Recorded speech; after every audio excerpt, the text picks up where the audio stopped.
So, welcome to Relove Guitars, and here we have a Squier Standard. Oh, just realised I got my phone in my pocket. Bad boy. Squier Standard Stratocaster. Come on, phone, come out of the pocket. Try and do it with one hand, it doesn't work. Switch off, airplane mode. Did it, right. Yeah, Squier Standard Series Stratocaster.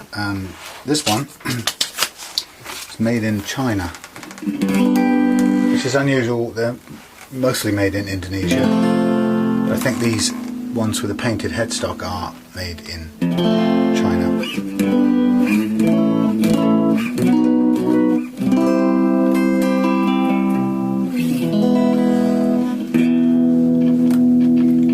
Crackling there on the electrics, but I'll get some contact cleaner to that once we get the bits off.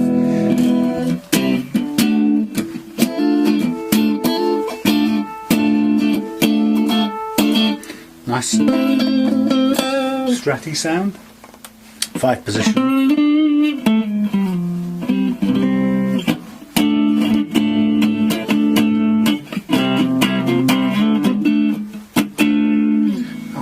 Classic Strat, the old Sultans of Swing sound, isn't it?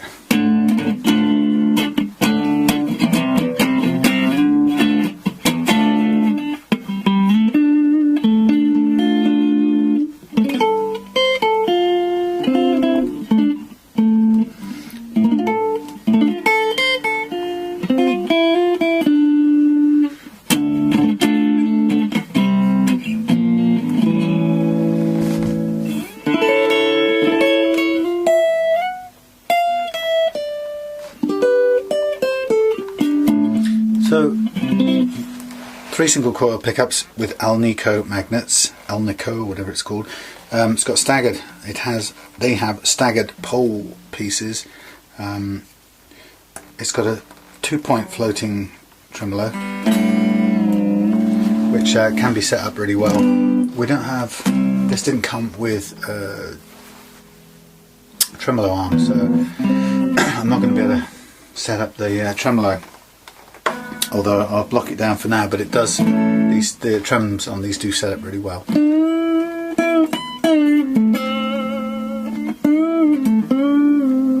But, this one came with very, very nice playing action. I've got to say, it's one of the best I've come across. But the frets are just near the end of their lives. But since it's all set up so beautifully, nearly closely good already, and since there isn't any major damage on the frets, I think we'll probably get away with the mildest of fret levels on this. As you can see, the black tuners crafted in China, crafted no doubt. I like the painted headstock. Anyway, this is going to Mike, my friend, and he also likes the painted headstock arrangement.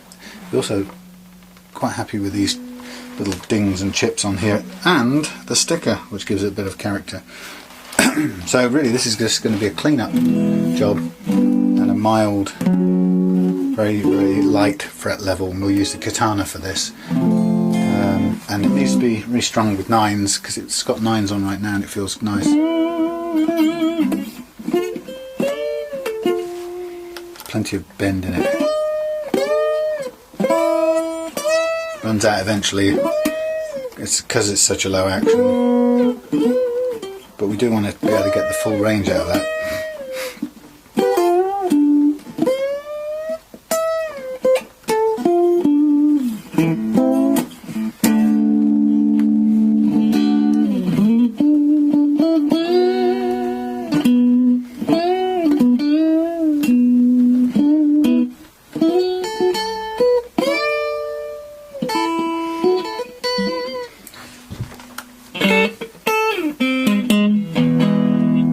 So, in all its positions,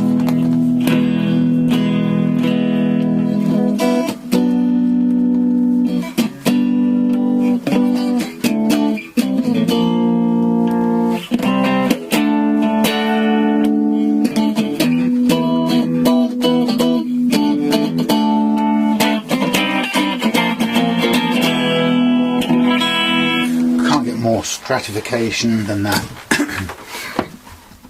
It's great. I think these standard series strats are just brilliant. And actually, this one, sorry, bang, crash, work. This one, slightly better than some others I've seen recently. So I don't know if it's the made in China part of it that's done it for me, or the garish colour, or a combination of both. But either way, I like the way it plays and sounds. But actually, what's true about those standard series strats is they all have that sound, and it's the Alnico magnets that make the difference. Sounds like one of those ads. It's the honeycomb middle that weighs so little. Just while we're at it, treating my old Japanese JV Squier to a bit of a fret replacement therapy today, and this is the first time, only the second time the neck's been off, but it's the first time it's had new frets. So 32-year-old guitar, bought it brand new, and here's the neck, refretted today, so it's just sitting there really waiting to go back on and have the frets leveled, but managed to run out of 9s across the board. So despite the fact this is now ready, refretted with jumbo frets and ready, it's going to sit there until the 9s come in, and I've got to go up to London tomorrow, so it's not going to be until the end of the weekend. But there we are. It's amazing to see this with jumbo frets. Having changed it, it was quite thin vintage wire that it had on there before, but I've gone and put jumbo frets on there. It's really smooth. One tiny glitch is with the file, the edging file, I ran it too far up the edge here. I can smooth that out. It's just taking a little bit of a groove out of the wood. It's not a guitar for selling anyway, so it's not really an issue. It's just one of those things that often happens. So we're going to get on with Mike's standard series, and just dangle that there. Right, so with the standard series, I'm going to take these strings off, and I think what I'll probably do, well, I'll take them off, but not yet. When I do take them off, I'll probably just reuse them for the time being, just to get it set up and done tonight. So what I'm going to need fairly soon in this game is the katana, His Holiness, the katana, and the bits and pieces. Katana, in case you haven't met it before, being the incredible fret leveling tool. I need to dust off the end here, which I'll use a toothbrush. Get some of the bits out of the paper. It might need to be replaced, this paper, but we'll see. So the katana is the fret leveling tool that you can tune, and it means that you can make level your frets with your neck in playing position. Now, I have to say, I'm going to assume right now that this is in the playing position. As far as I'm concerned, it's as good as I want it to be, so I don't really have to do anything to set it up. Normally the process would be that I get you would lower the action until you got it where you wanted. You'd set the nut slots to where you wanted it, even if, by the way, at that point it made a bad noise and lots of choking of notes. The point is, you set it how you want it, and then you use the katana to make it play. So I'm just going to have a quick look down here, because I think, judging by everything I've seen on this, even the relief is correct, and that's just about right. Plays well, feels good. Just there's slightly uneven frets, microscopically uneven, and this, of course, is what we'll do to put it right. So what I'm going to do is I'm going to go in the middle for a minute, and I'm going to place these little brass widgets up and down. That's interesting. Nope. And I just want them to be sort of equidistant, so I'm just going to use a sort of crude measure. Okay, that's equidistant. Now the next thing I want to do is I want to you won't be able to see very well. What I'm going to do is I want to place the katana on the 3 points and see where it rests. Now at the moment the katana is dead flat and the neck of the guitar is slightly curved because it's in full compression under load. And what I would expect to find, because the little brass feet are following the curve, I'd expect to find that this straight edge katana is missing, is sitting on the two end ones and missing out the middle one. Yeah, the middle brass thing. So what I'll find is that when I kind of just move it, it's moving the end ones but it's not touching the middle one. So what I need to do is deform the katana a little bit with a tiny turn on its truss rod adjuster.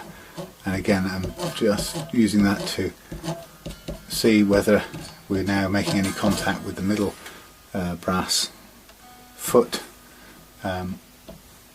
because when we've mimicked the exact relief in that neck, we should have each one of these little brass feet should be touching the katana. Oh, bloody hell. Touching the katana base perfectly with approximately the same sort of pressure. So it's a bit hard to see where that sits, so I'm just going to move it. No, it's on my little moving stick. So that's still moving freely, meaning that this is not yet concave enough. Concave? Whichever way you look at it, convex, concave. So I'm just going to twist the knob a little bit more and try again. And now I can see it's starting to touch the middle one. I'm just going to sort of prod it a little bit and see how much pressure is on it. It's touching, but it's not quite, I wouldn't say it's as firm as the outside edge, so I'm going to put a tiny bit more bend into this thing, and then I'm going to do another go. And now what I think I've got is I've got the opposite happening now. I'm just clearing the end here because it's landing on these two first and then clearing this end one, or sliding on this end one. So I'm going to back off a tiny fraction.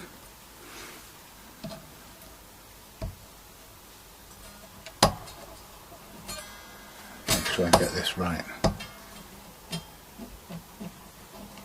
Okay, I think that's about right. Now if I look down the edge of the katana, I can see exactly how much relief I've got in there, and there is some. There's incredibly what's the word? Subtle, but it's there. Now next bit is we take these two little string spreaders and we run it up the. So we could have done something else at this point.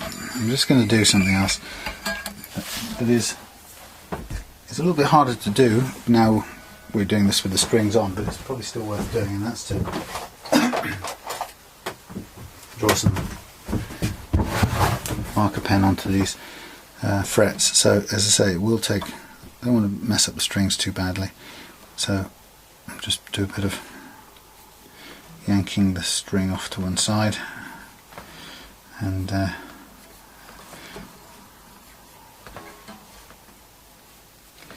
as you can see, this will take a little while, but what I want to do is just get a bit of pen over the top of all of these, and it'll be my guide to whether or not this katana surface is touching the tops of these frets, which I need it to do, but it should tell me pretty quickly where the katana's cutting. There's no quick way around this. Normally we do this thing with a marker pen when all of the strings are off, so we can just go across the top, but of course we can't rightly do that. So I've just about recovered from whatever chest infection I had all last week. Oops, jumped out the groove there. Yeah, it's pretty horrible. It's not quite gone, but I don't normally get them, so it's a bit weird for me to have this sort of wheezing cough going on. So I drive myself mad as well.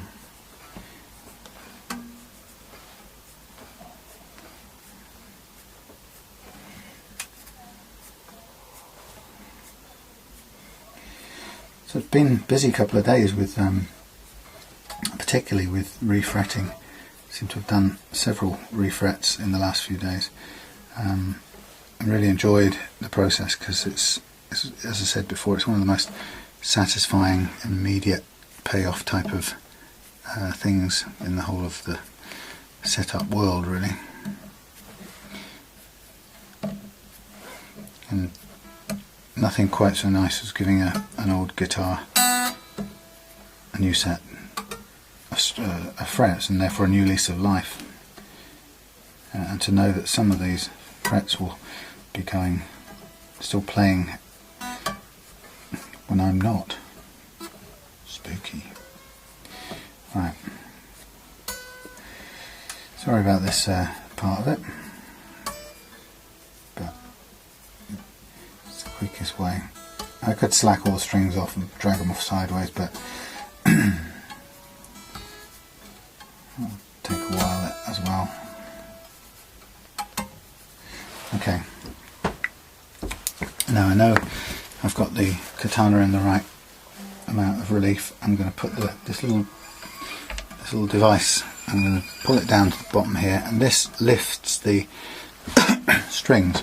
And what it does is it allows me to get the katana I-beam under the strings, and so that the thing is now sitting underneath the strings, and I can just begin to work on these frets.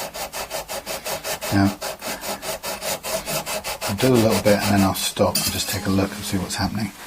And I can tell you we've got some bite happening there, we've got a little bit there, we've got a little bit there, a little bit there, bit there, bit there, bit there.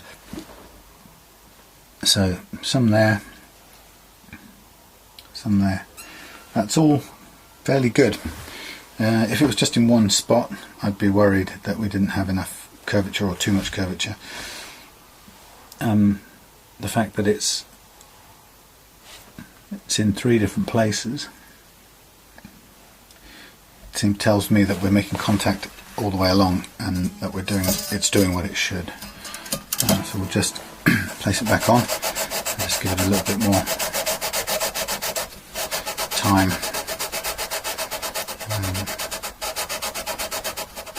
Ideally we want to keep doing this until I've taken some off all of the frets and we know we've got a level. And I'm seeing it's missing this top fret up here altogether because we've got what appears to be a significantly high fret here. And I'm just going to double check that because we can see that in action. So if that one's high, it's going to make the one next to it low, theoretically.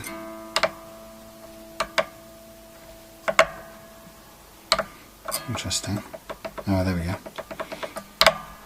Yeah, so right in the middle of that fret it's high, and it flattens out towards the end. Likewise, this one. Okay, that's taking it away. Yeah, so that's a particular high one, but those ones there are high right in the middle. Just keep on going. The challenge in using this tool is getting that relief right. If it's wrong, you'll end up sort of basically cutting away at the frets until you recreate whatever profile, whatever relief you've dialed into the katana. But it's fairly easy to see when we're touching all 3 of those little brass feet.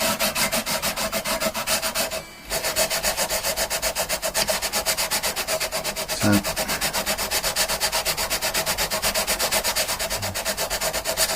let's have another look. Okay, so we're taking quite a bit out of I'll tell you the ones we have marked. So we've cut here, here, here, here, here, here. So all of this is working down to here. So we've got one low one there, high ones here, and low one there. So we are on track, but it's showing up just how uneven they are. And the problem, I suppose, is that if we're going to get it down to the exactly the same, it's going to cost the material on some of the frets to reach the low point of the others, if you see what I mean.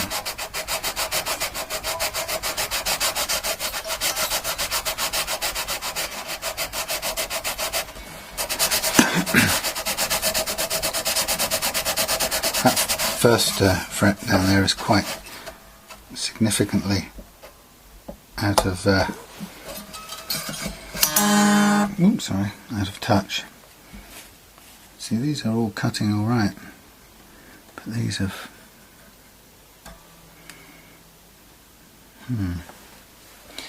that's significantly higher than the other ones.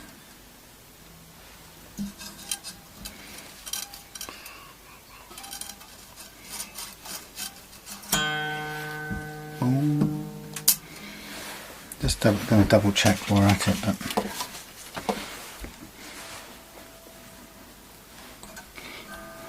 I'm pretty certain we had it right.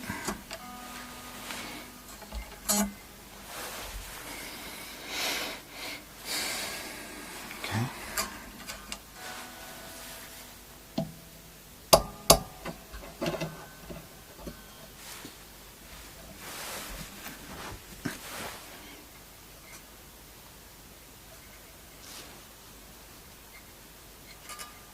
Yeah, I would say that's,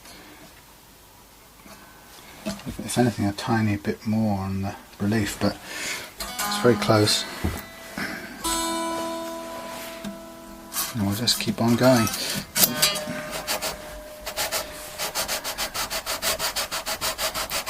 suppose that in the end, if this doesn't leave us with enough metal, then that's the way it is. The risk we take while we try and do this, and using the katana, you sort of, because it's done in strips, you're kind of committed once you get going.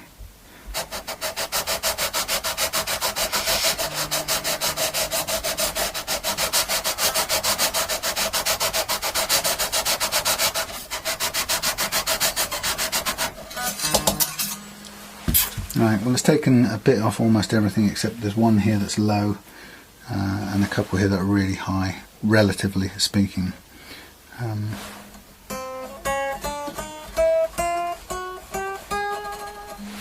Okay, well, I'm just going to flip across to the next one and see what happens. Oh, that'll be alright. No, it won't. I need to get that in line.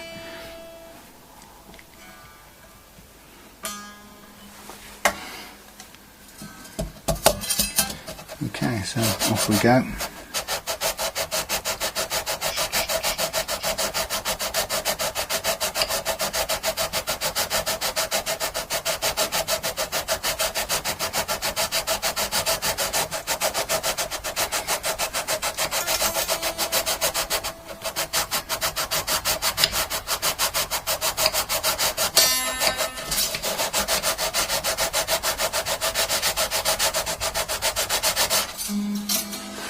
Look under there. So we've got high ones here, just clipping that one, not quite there on that one. We're getting a bit of bite nowhere else. Excuse me. Oh, actually, yeah, not there, just a bit there. If I remember where we are. Okay. It's reproducing what we've seen already. It's reconfirming the relatively high ones.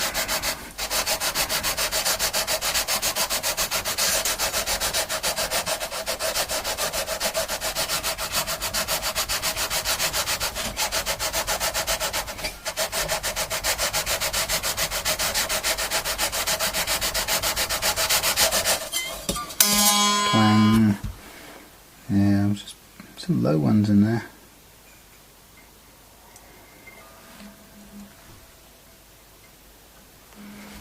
It's quite amazing how big a difference that is. Let's go across.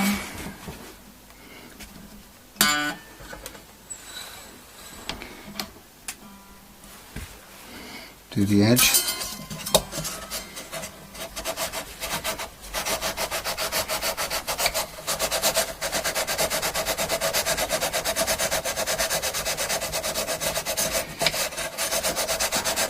Keep wanting to do this levelling in a two-stage process.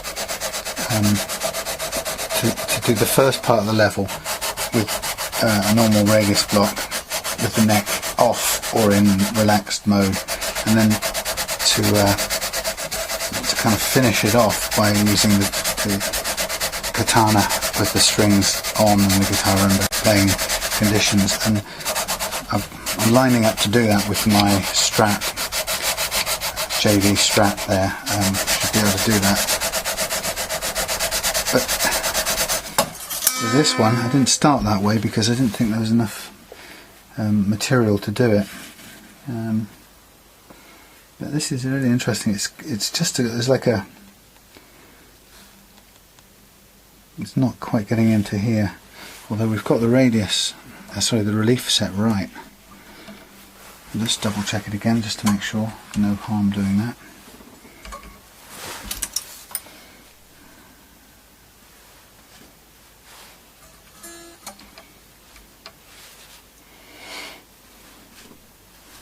Okay. Yep.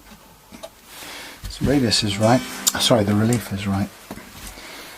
So just have to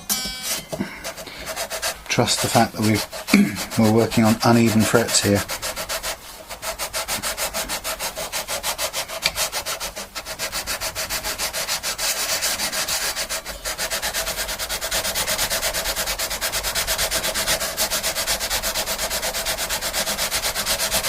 Amazing to see how much of these other frets is being taken down before you can get to these low ones, because it's not being touched at all.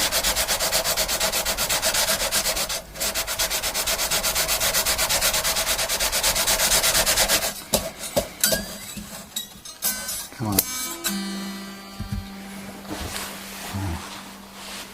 There and there, there and there.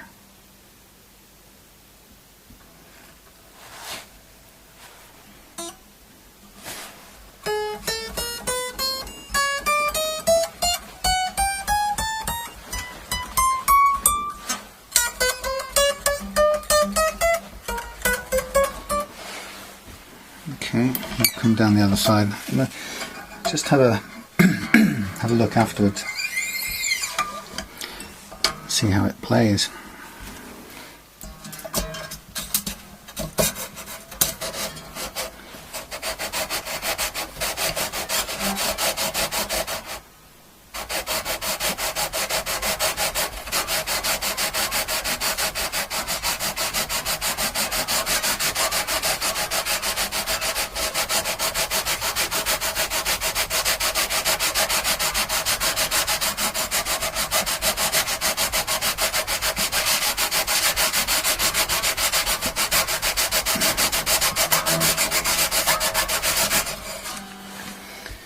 So again, where are we getting contact?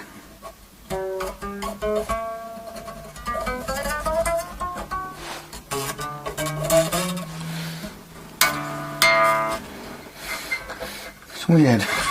I'm not quite sure about this tool in some ways yet.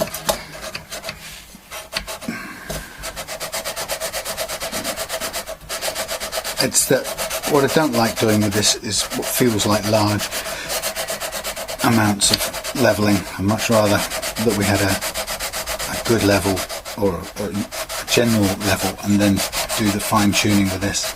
And I feel like at the moment, because of various factors so far, and some of the guitars I've done, including this one where I didn't want to do a radius block level because I didn't think there was enough material on frets for that.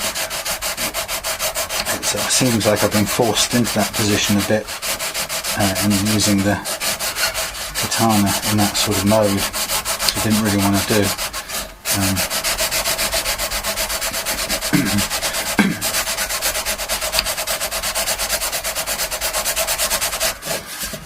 So that, well, it's got a bit of most of it.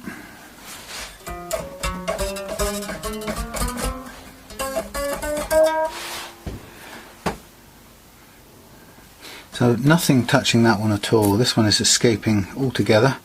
This one, these two are getting, three are getting heavily squished down.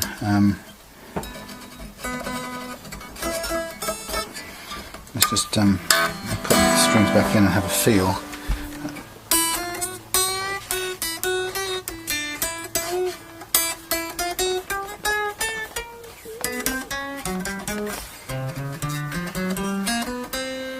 In fact, I can see, I think I can see, these frets are standing up a little bit. Maybe they are, maybe they're not. But yeah, they're taking quite a battering now. Still plays.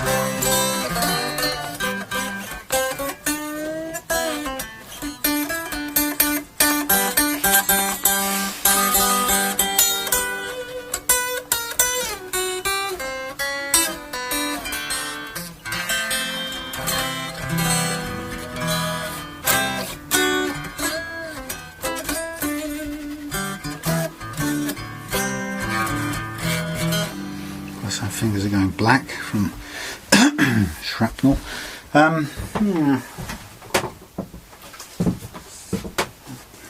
Slightly annoying. I'm wondering. I don't really want to end up refretting this because it's just going to take me way out of budget and so on and so on. But what I want, question I guess I'm thinking of is, do I go the whole hog here until I've basically worn these frets down, or do I stop at this point and say, okay, we're almost there, let me just profile them off. I think I will do a little bit more on here, but then I will stop and go into the profiling part of it, call it quits.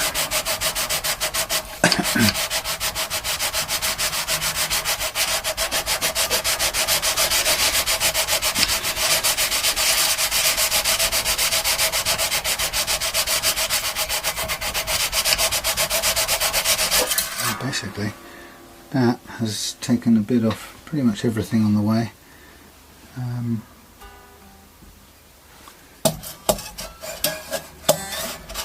And in a way you don't even need to spread the strings with this thing, you can just get your I-beam under there, although it does, I suppose it wears the strings a little bit. A tiny bit more in the middle, and then we'll stop and re-profile.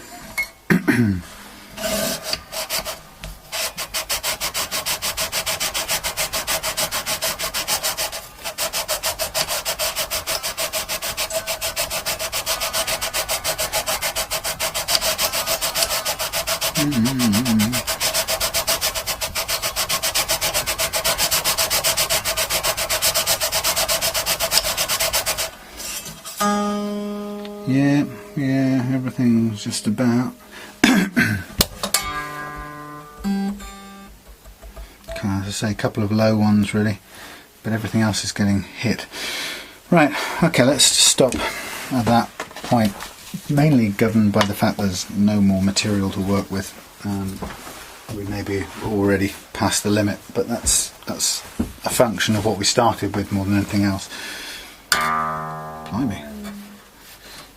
Okay, so I'm gonna. These are being wound on the tiniest amount as well. I'm not quite sure what somebody's intention was here. They're not as if they're locking tuners. They've just put them through 1/2 turn, called it quits.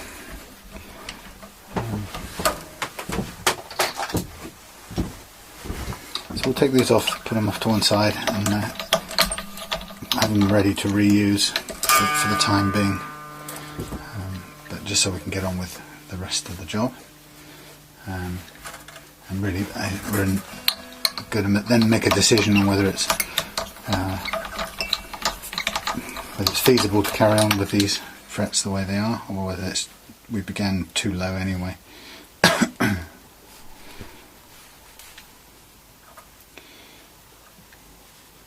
Sometimes it really can surprise me how something that appears to play really well, but actually, as you saw, didn't have, kind of rang out the notes quite well, but it didn't have enough range in the bends. That's where the sort of limitations were showing up. It surprises me sometimes that when you something that otherwise seems to play really well, really low, then turns out to have no huge amount of unevenness. So we've got these strings have got so little lead on that if we can't get them through the trim block, next time we want to use them, then we will not be using them, because there's no room for cutting anything off, straightening it out.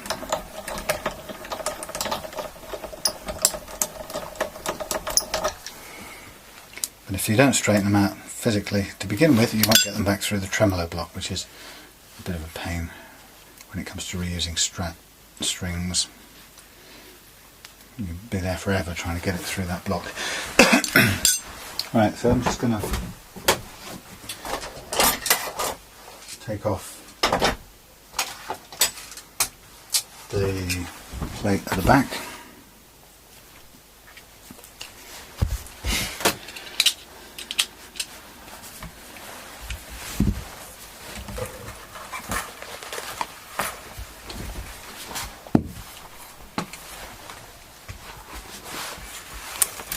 Put this down.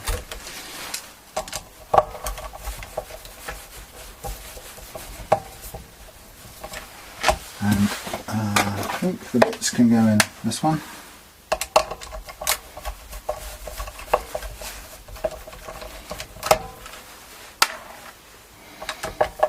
So conventionally, the way I would have done this would have been to take the neck off first, flattened it out and done the fret leveling on a flat neck. And ideally that's what I do want to do, because as I say, I think I can gauge things a lot better if I don't begin using the katana but use it for the fine tuning. May not be the case, I may be just telling myself a little story there, but that's what it feels like to me, so that's what I would prefer to do. But in this case I didn't, because there wasn't enough fret material, I judged, and I think that's probably right, because I don't think there's that much left at all now. But it's as it came. So let me just again put these off somewhere quickly to one side. Now I can retrieve them a bit later on. I'll just stay there, in fact. And while I'm at it, I'm just going to clean off the shrapnel on here.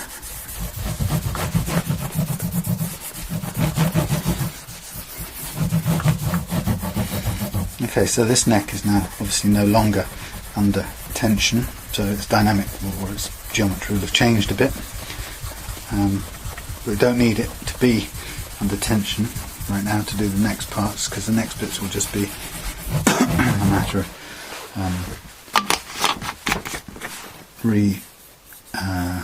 profiling it if there's anything left to reprofile.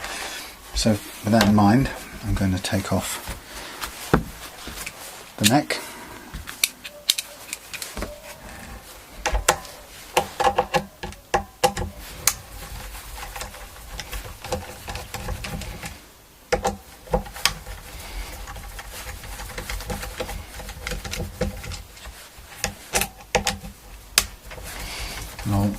On taking the neck off, you just want to be on the lookout to see whether there are any shims under or in the neck pocket to position the neck. They're used to make fine alterations to the angle, either side to side or up or down. And if there are any in there, then I tend to I want to identify where they are and mark them up. So the thing is to make sure as you take the neck out, nothing's falling out. Okay, so no shims, bit of old crappy plastic still here. Sort of indicates that the neck's never been off this guitar. You can often tell when you find a bit of old pick guard cover plastic still there. If somebody's had the neck off, they tend to have removed it.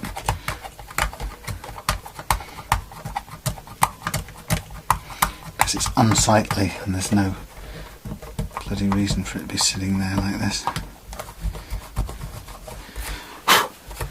So it just makes a mess. Okay, so I'm going to make, with a bit of the stuff again, the thingy, what do we call this stuff? You know, solvent, naphtha. And I'm just going to clean some of the surface stuff off while I'm at it. Get any major goo gone, including some of the glue from that plastic that was just there. And you build up around here. So I do want to take the scratch plate off because I want to go under and chuck some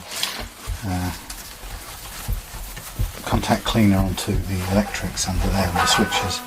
So I will take various bits off.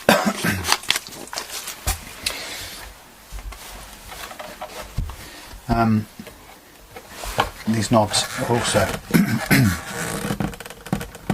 if we can get them off, there's usually a load of plastic crap hiding behind there as well, as there is on these. It's very hard to get these knobs off, but it's a two-handed job. It can hurt. Okay, let's get the sharp thing. So, I don't know if you can see, but all the way around the pots or the knobs there is this horrible dusty plastic that's built up, it's been trapped under there since the day the guitar was bought, and somebody took it home and pulled off all the plastic. All I'm doing now is just cutting around the base of the the washer. It doesn't matter if it scratches it slightly because it lives underneath the knob anyway, but you just want it off so it's not picking up any more goo like it is here, so it feels grotty and unhygienic. I mean, guitars are not exactly the most hygienic thing in the world given how many hands they go through, but you could do without this little smeg trap. So you can see we got quite a bit of goo to get ungooed from there. And just a quick blast with the solvent again will help to get some of it out of the way. Right, we go the whole hog on this and just take all the bits out. Screw head. Mainly doing this so I can give everything a clean. This guitar isn't going to look concourse shiny when it goes back together. It's not really ever going to be that kind of guitar. This is a well played, well used guitar.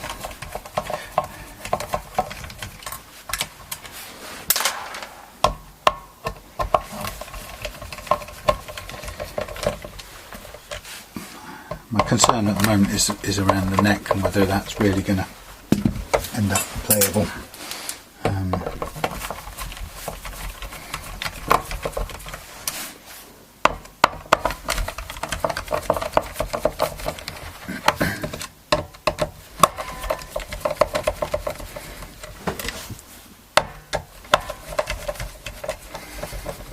we shall see. Okay, so here is our thing. I'm just going to uncouple these. Where are my soldering iron? It's gone.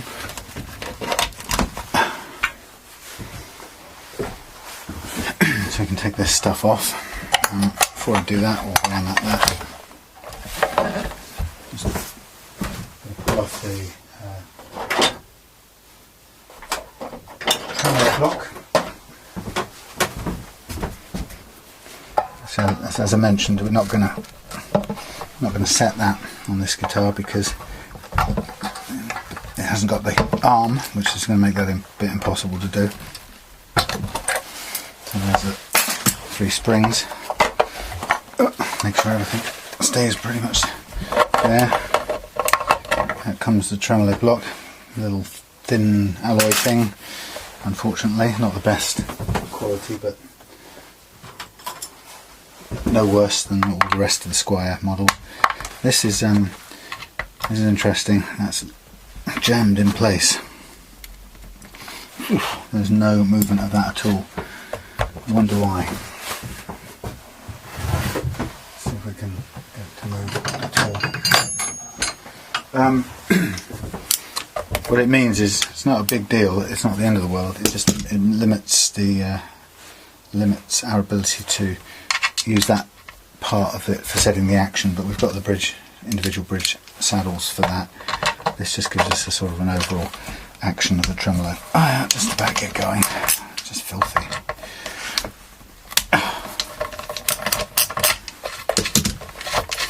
Okay, concern over. What do you call it? Soldering iron currently heating up, and out we come with these.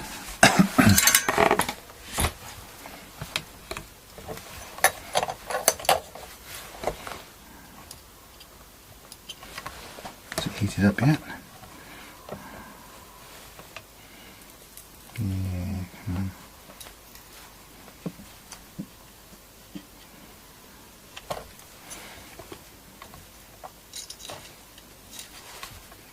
Come along.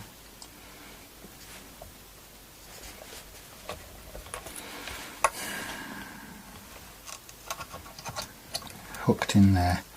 Damn it. Get unhooked. Jeez.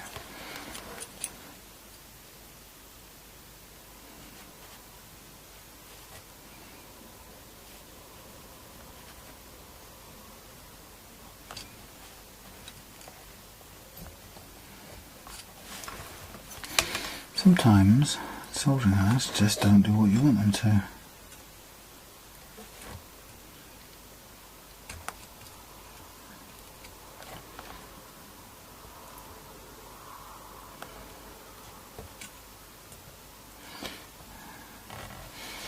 What a bit you think is going to work doesn't.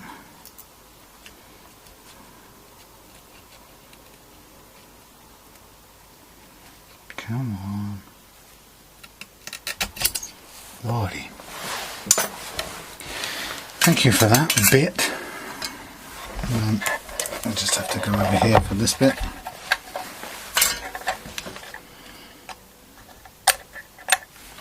Okay, that was, thanks, just melt the own wires.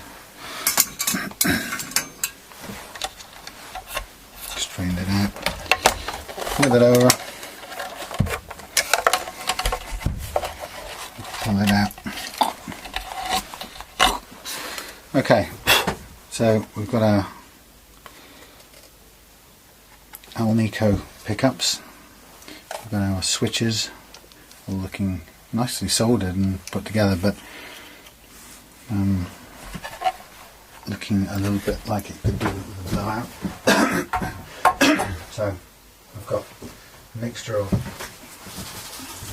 compressed air,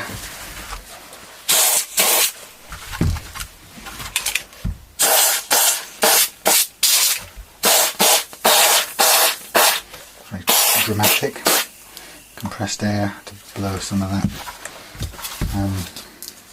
dust away. Once the dry ice has cleared up,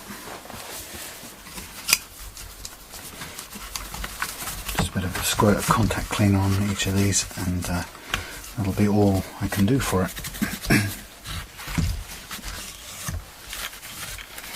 Bit of luck, that should work. I've got to take the back off my JV Squier as well, and the electrics are a little bit ropey in there. In fact, I think the tone has stopped working altogether on both tone switches. I really have no idea what's caused that. And I've tried to do a bit of research as to whether over the years the I don't know, maybe the capacitors can just wear out or something. Maybe they can. What I'm sure is that it doesn't work on mine, so it'd be interesting to see if I can replace them with anything that will do the job. Full stop. Not just even better, but just do the job. Okay.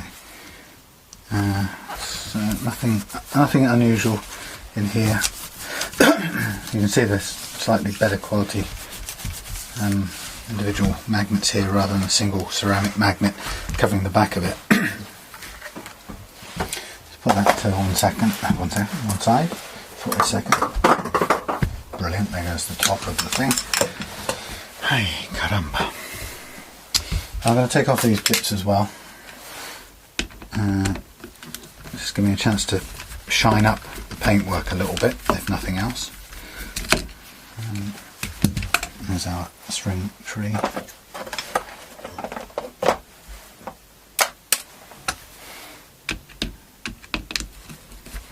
So it's a complete strip down, which is what I like to do for good measure.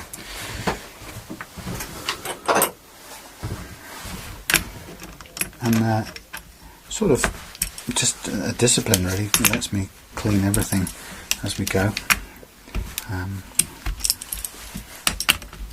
So that everything comes back together and together again, looking a little bit better than it came apart. Okay, so these are straight. You may have a little lug position, yeah, a little securing lug. But off they go. Frets are so low.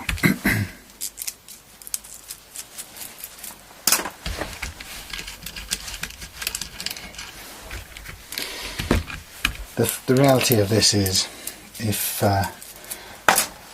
this is unplayable, I'm going to put more new frets on it. I can't leave a guitar half alive. It doesn't make any sense. And maybe Mike and I can work out something.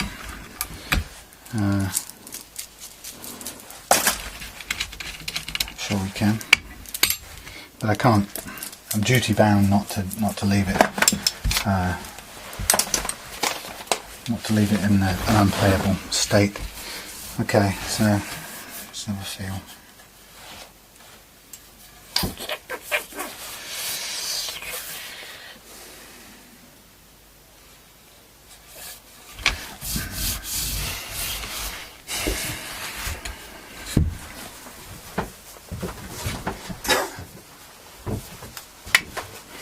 A quick look at this paint finish up on here.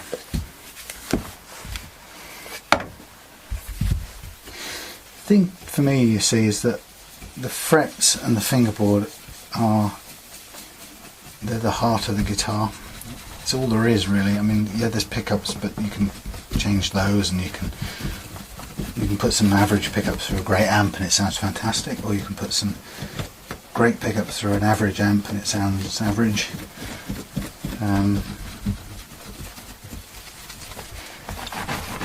But the thing that makes the difference, the thing that is the guitar more than anything else, is this. It's the fingerboard and the neck. And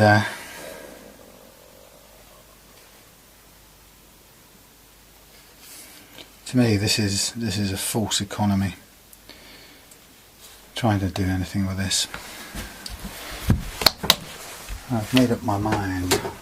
I'm afraid this is going to get refretted. No matter how much extra time. It's not in a rush, but I'm afraid I just can't send this out with, especially not to a good friend and a strong advocate of re-loved guitars. There's just no way I'm going to put out a low, virtually dead fingerboard. So I'm going to shift the emphasis now from where we were a minute ago, which was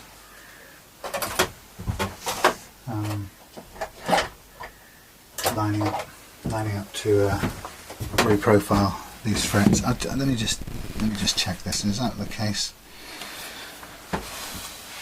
Must be absolutely sure of this. Oh, that's why those are biting so much. They're sticking up a lot.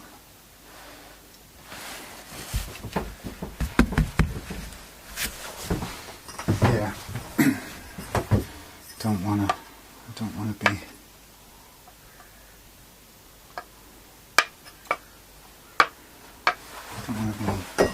If this just doesn't play, there's no point. That's taken quite a bit off. And where's it taken quite a bit off? It's taken quite a bit off that bit there. Not so much off there. Gotta be practical about this. That one's chipped and it isn't going to get fixed. Do you know what? Fuck it. I'm going to take them out. I'd much rather have a happy customer and tuck away a bit of time. So goodbye old frets. It's time to come out. There you go, committed to it now.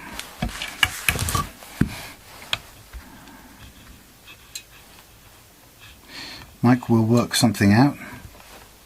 I know we've got a sort of trade-off going with website for guitar setups and whatnot, so maybe that's where we'll adjust something, but I don't want you taking a guitar away with no life in it. You need to be keeping this guitar and playing it. I can just bloody well get underneath these frets. Come on.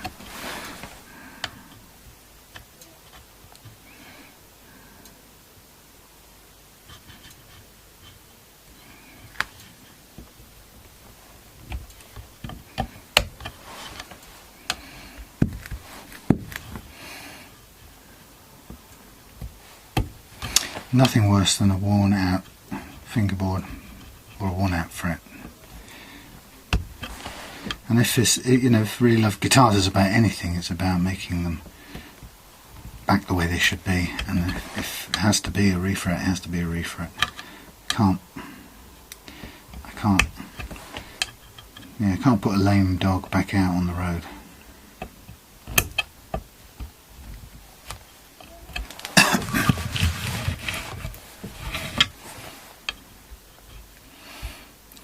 We'll be fairly quick with this.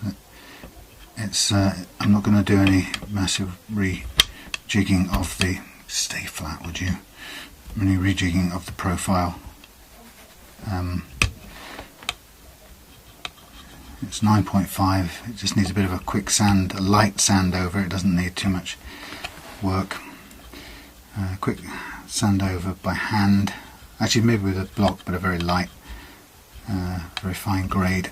Shit, come on, bite this. And then we'll get on and put some jumbos on this damn thing.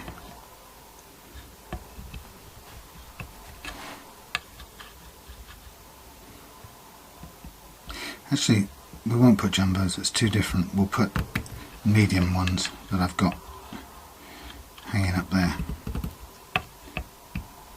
I think that's a bit better, because I'm not sure.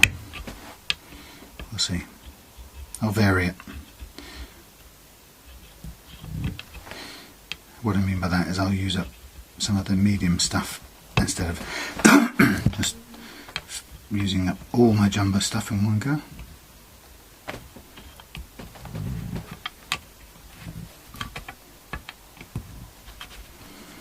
Come on now. Bite into this edge, please.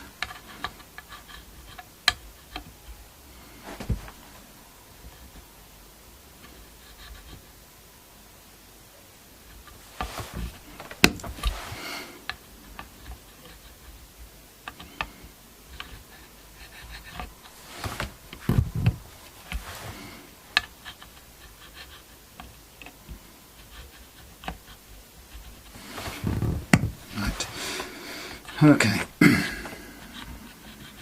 let's get on, lop it all out, snip, snip, snip, snip.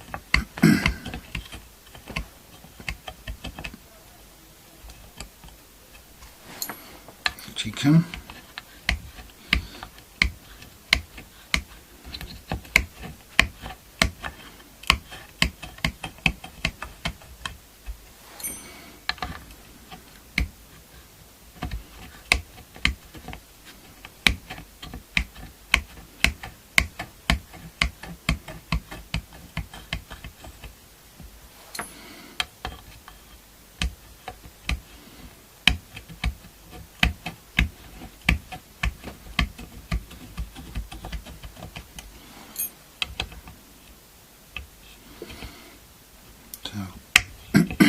Brushing along.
I think this would have been a different matter had this been either a bound neck or a glued neck, because that would have made the whole thing quite a lot more work. I mean, there's plenty of extra work as it is, but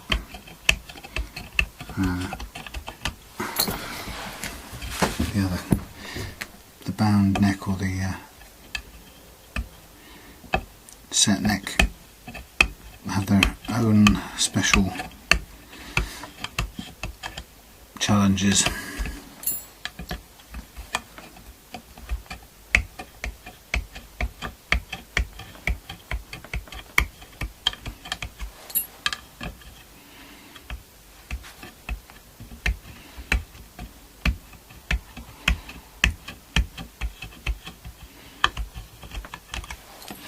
Great thing about having your own fret wire and bending your own frets is you don't have to have that thought going through your head which says, oh god, have I got any 9.5 inch radius fret wire? Well no, you just got fret wire and you've got a wire bender and you can create whatever radius you want.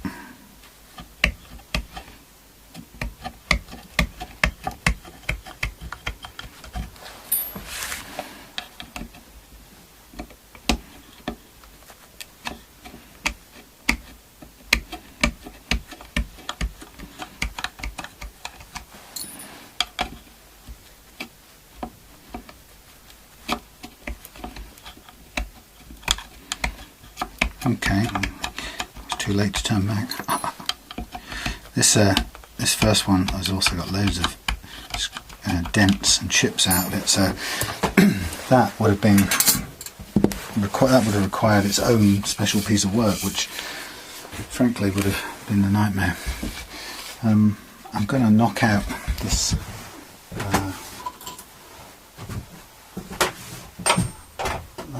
nut as well, because it's going to need to be reconsidered,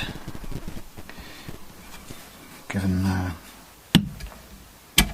didn't hardly need any persuasion. Put that off to one side. Okay, get rid of our crappy old what's-its tatar. I'm going to use the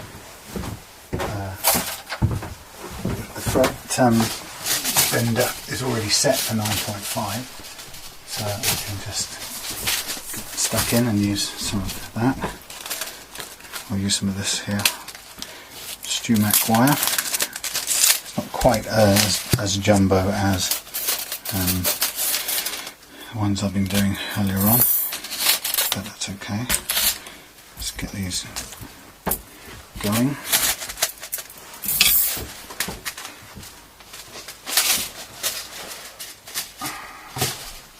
That's what I'm going to do. I'm going to write the letter J on this one as well.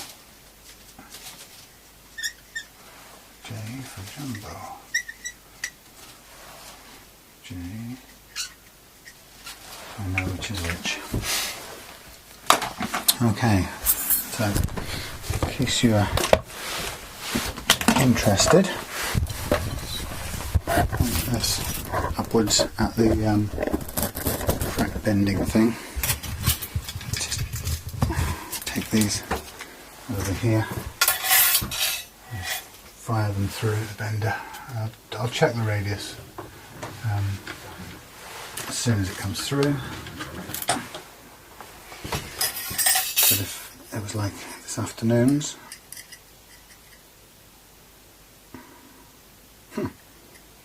slightly narrower, flatter than the 9.5. Let's run it through twice and see if we get any more bend out of it.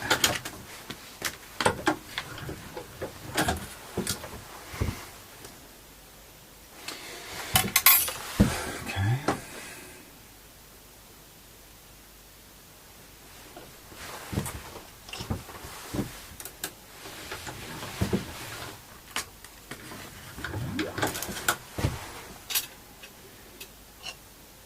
Tiny bit more.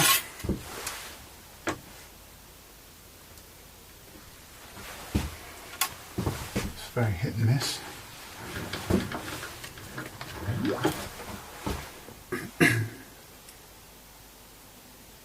And we want a fraction more. This will probably suddenly now jump forward and be way too tight. Yeah, as you can see, that's a massive difference. Oh dear. So that's no good. It's a bit bizarre that the tiniest amounts make all the difference to this thing, but once you get it, it's usually okay. So, go backwards. So that's obviously too tight. Let's go the other way.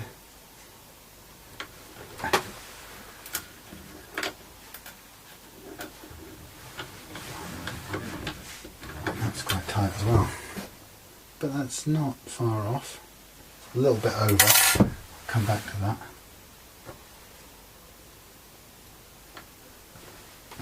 Try this next one.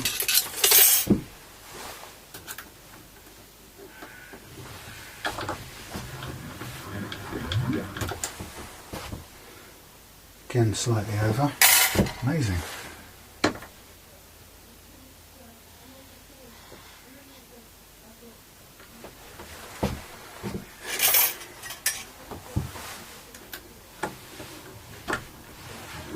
Now it's much less. It's a complete difference, just the tiniest of movements. That's too little. How does this bloody thing work, honestly?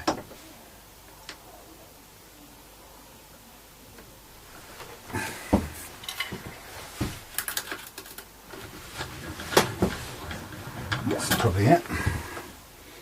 Yay, 9.5. Finally. So very hit and miss. That's why I can just bend these out now. You'd think there was a kind of an upside down one you could do. You probably could reverse it, but you couldn't. No, you couldn't do it. You have to hand bend them out, bizarrely. But hey, it's not the end of the world. Right, let's see if we can get a 9.5 out of this. Yep, that'll do. It's slightly different from the first one. I'll just stretch it by hand. It's roughly 9.5. Honest. Once you've bent them, they never quite perform the same again. Well, let's put it this way: a bent piece of fret wire performs differently on the same machine to a straight and unused piece of fret wire. Helpfully.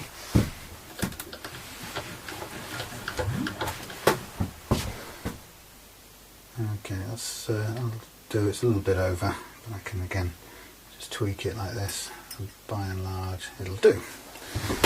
Check it against the others. Yeah, broadly speaking. Okie dokie. So Mike, let's get rid of this soldering iron for now. All back to square one. Back to the old game of cutting frets. And why not? It's only 10 o'clock of the evening. This is just getting my set prepared. Haven't done anything yet to the fingerboard.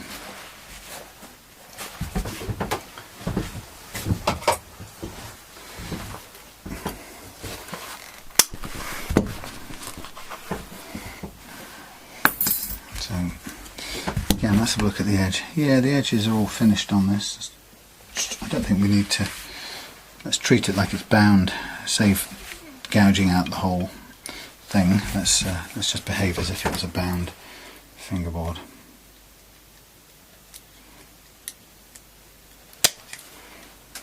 We'll drop the end off the tang, and then it will fit in like that. Looks good already. It's going to look a hell of a lot better than a piece of worn out old crap we had a minute ago. And since I've been doing this a bit in the last few days, I should be able to just whiz on through.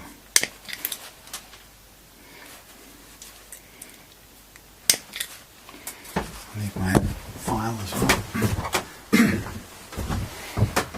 In case I get the sticky up sharp bits. So what I do is I just still needs a bit cutting off the overhang. I'll just line all these up and then can pick them up with the my special flypaper technique, also known as gaffer tape.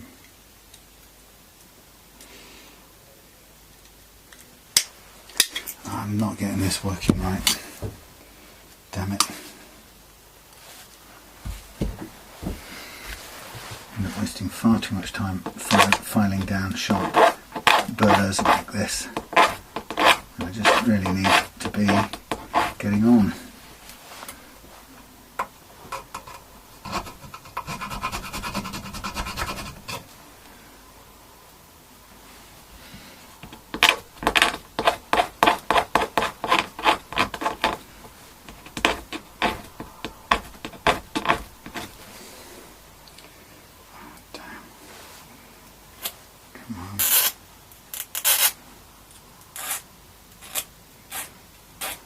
Don't need this sort of time taking.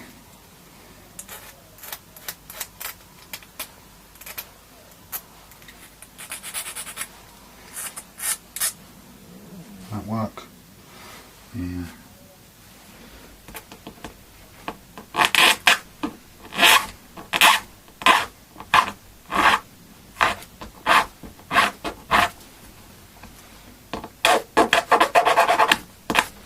The annoying cost of that thing not cutting right.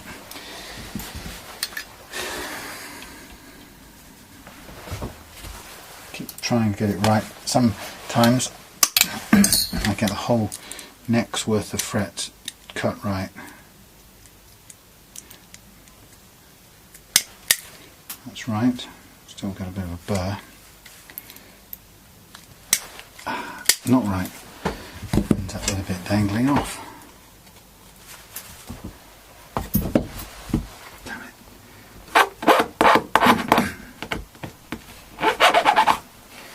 Down, down and double down.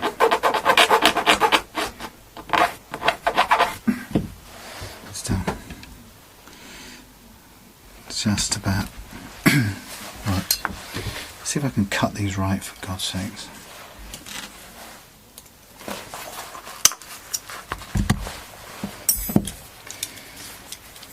This little tang cutter thing here. You get the thing in the right place, it cuts nicely, still a bit of a burr. Get it in the right place, cuts nice-ish. Is it narrow enough to fit in the slot? Yeah. Okay.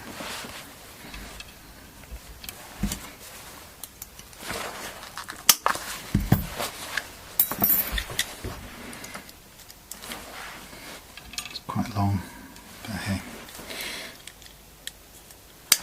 Oh damn. Same thing. Caught up. End up with that whole piece of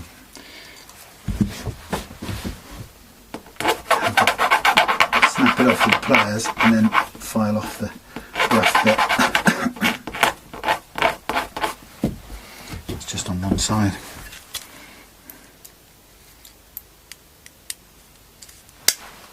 Again, same. Bloody. This is so annoying.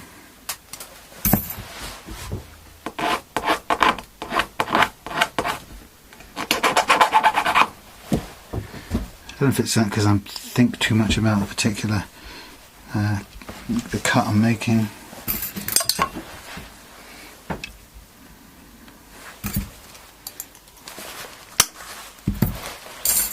Need this to work. Come on, son of a gun. Don't need that.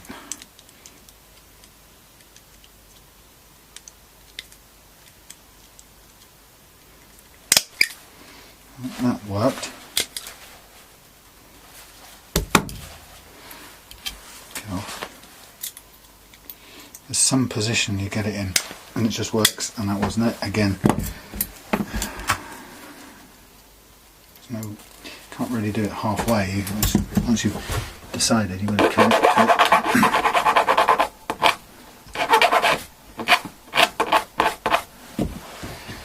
Oh well.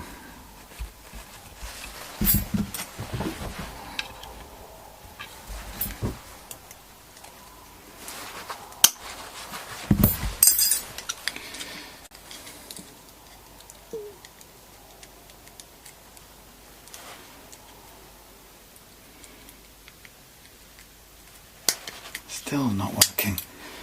God damn.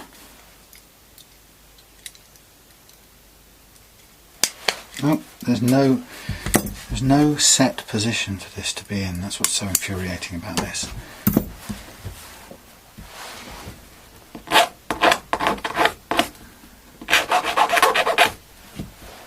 You either get the technique, probably by luck, or you don't. In my case, I'm not getting it most of the time.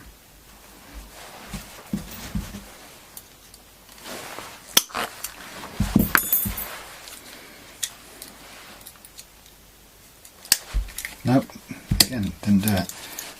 Cut too deep. Where can I go with this? That way's too shallow, too deep.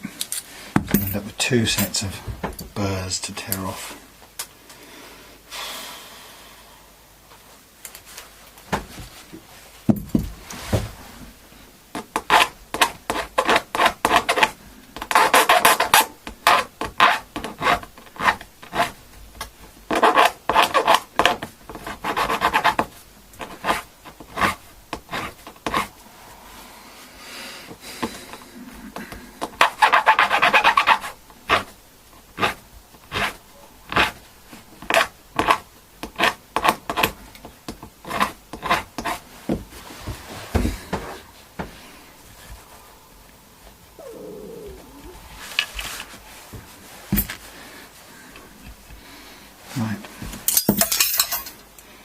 and so on, and so on.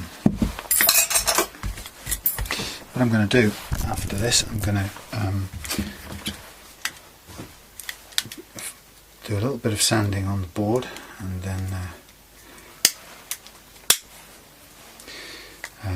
then clean out the slots.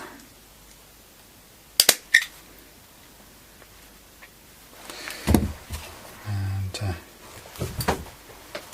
get ready to get the press going. Get some water and glue ready, and away we go.